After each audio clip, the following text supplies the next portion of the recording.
Oh boy, they just called me in regards to the roof on the RV, saying that it blew off while they were looking at it or standing at the door. That the wind came by and took the fiberglass roof up.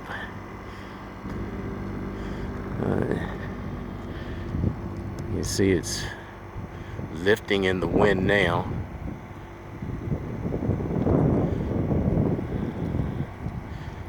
I'm not sure exactly what happened.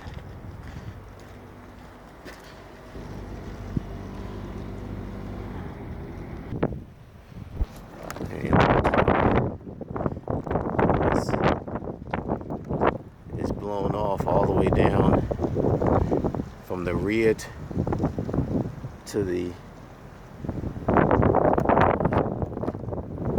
front. It's a windy day today.